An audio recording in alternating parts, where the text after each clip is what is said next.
Hey everyone, and welcome back to the Deep Dive. Today, we're diving into some pretty sneaky cybersecurity stuff. Specifically, how hackers are using Google Calendar and Gmail invites Mhm. to target people. Oh, wow. Yeah, we're going to be unpacking a recent Forbes article by Davey Winder, who's a real expert in the cybersecurity world. Yeah, I mean, it's interesting because, this tactic really plays on our trust in these everyday tools, Yeah, really. Yeah. We're so used to just getting those calendar invites and just assuming that they're legitimate, and Yeah. I think that makes us more vulnerable. Exactly. We're all about efficiency. Yeah. Yeah, adding those meetings to our calendars Yeah. without even a second thought. Yeah. But the article explains how attackers can actually exploit this Yeah. and essentially hijack our calendars with just our Gmail address. Yeah, exactly. And it's not even a new trick. This type of attack has been around for years. But what's concerning is how it's evolving. Stu Showerman, who's the CEO of Know he's quoted in the article saying, attackers only need your Gmail address to send you an invite, and the event will be placed in your calendar by default. It's almost like a digital Trojan horse, Yeah. something seemingly harmless, but carrying this hidden threat. Okay, so it's not just about those spammy invites promising, free cruises anymore. Yeah. This can actually get a lot more serious. Definitely right now, a lot of these attacks use like generic fish bait. Like those too good to be true offers just to trick people into clicking malicious links. Mhm. But the potential for more sophisticated attacks is definitely there. Imagine like a spear phishing attack, but targeted at your calendar. Hold on. So for those who might not know, spear phishing is basically where hackers pretend to be someone you know to try and trick you. Right. So this could be like an invite that looks like it's from a colleague. Yes. Or a trusted contact. Exactly. That's what makes this tactic so dangerous. It preys on our trust and our habits. And as these attacks become more targeted, they become harder to spot. Yeah, that's pretty unsettling. So what can we do to actually protect ourselves? The article mentions a two-step process to mitigate this threat. Right. The first step is to adjust your Google Calendar settings. Okay. Instead of automatically adding every invite to your calendar, you can change it to only add invitations you've responded to. This puts you back in control of what populates your schedule. So no more surprise birthday parties from Nigerian princes. Hopefully not. The second step is to uncheck the automatically add events from Gmail to my calendar option.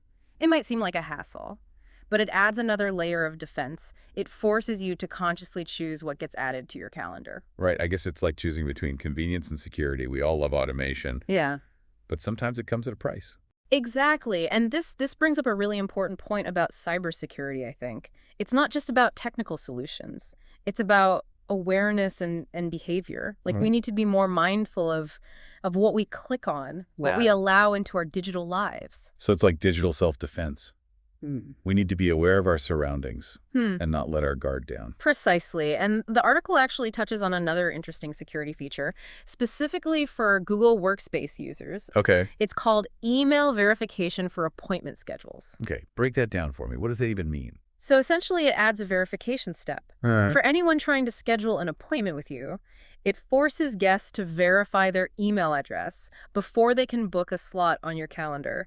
Think of it as like a digital bouncer, checking IDs at the door. That makes sense. It adds an extra layer of security, especially for those who use Google Calendar for, professional purposes. But what about those of us who aren't Workspace subscribers? Are we just out of luck? Not necessarily. The article mentions Google's recommendation that anyone who's not signed into a Google account should also be asked to verify their email address before scheduling. It highlights the importance of verifying identities in the digital space. It seems like Google is really emphasizing the need for vigilance and user awareness, but the article goes on to talk about like a broader trend of similar attacks, not just with calendar invites, but also with fake Google Meet pages. Right, and this is where it gets even more concerning. These attacks using fake Google Meet pages to steal credentials or spread malware are on the rise. And they exploit the same trust and habits we were talking about earlier. So we're conditioned to click on those meeting links without thinking twice, especially in this age of remote work and virtual meetings. Exactly, and that's what makes these attacks so effective. The attack surface for interactive meetings is expanding, and we need to be aware of the evolving tactics. This all feels a bit overwhelming, to be honest. Is it even possible to stay ahead of these cybercriminals? They always seem to be one step ahead. It's definitely a challenge, but not impossible. Awareness is key. Understanding how these attacks work, Recognizing the red flags, that's the first line of defense. And the article actually highlights a brand new attack that was discovered by Checkpoint. No, this sounds juicy. Lay it on me. So instead of using the calendar invite itself, attackers are leveraging Google Calendar notifications to actually bypass email security policies. Wait, so they're hijacking the notification system to deliver their malicious payloads. That's pretty clever. It is, and it demonstrates the creativity and adaptability of these attackers. They're constantly finding new ways to exploit vulnerabilities and circumvent security measures. So it's not enough to just adjust our calendar settings and be wary of invites. We need to be thinking about security on a deeper level. Absolutely. And that's where having a multi-layered approach to security becomes crucial. It's not just about one tool or one tactic. It's about creating a comprehensive defense system. Okay, so we need to build our digital fortress brick by digital brick. But where do we even begin? Okay, so we need to build our digital fortress brick by digital brick. But where do we even begin? Well, a fundamental brick in that fortress is a strong security mindset. We need to be more discerning about the information we share online, Right. and treat suspicious emails and links like digital landmines. Regularly updating our passwords is also key. So it's about making security a habit, not just a one-time thing. Precisely, and just like a real fortress needs multiple layers of defense, so do we in the digital world. Two-factor authentication is a prime example of adding another layer of protection. Right. Two-factor authentication, we hear about it all the time.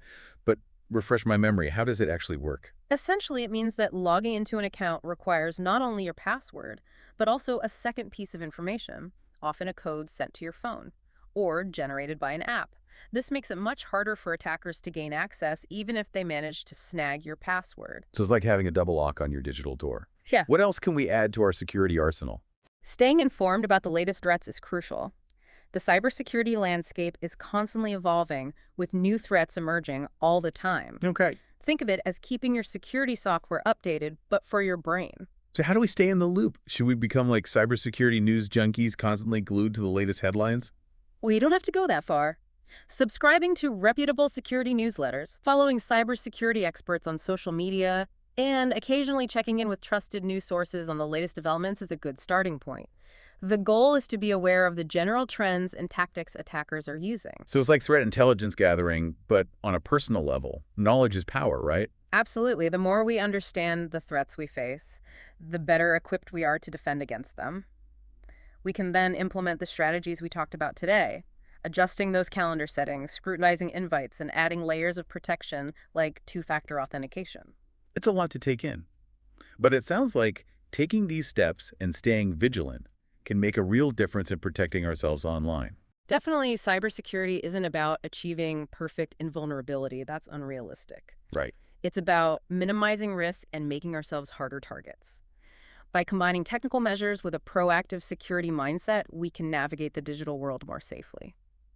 This has been an incredibly insightful deep dive. We've learned about the sneaky tactics hackers use with Google Calendar and Gmail, the steps we can take to mitigate those threats, and the importance of staying informed and adapting to this ever-changing landscape. It's been a pleasure breaking it all down with you. A huge thank you to our expert for shedding light on this critical topic. And to all our listeners, remember, knowledge is power in the digital age. Stay safe out there. And we'll see you on our next deep dive.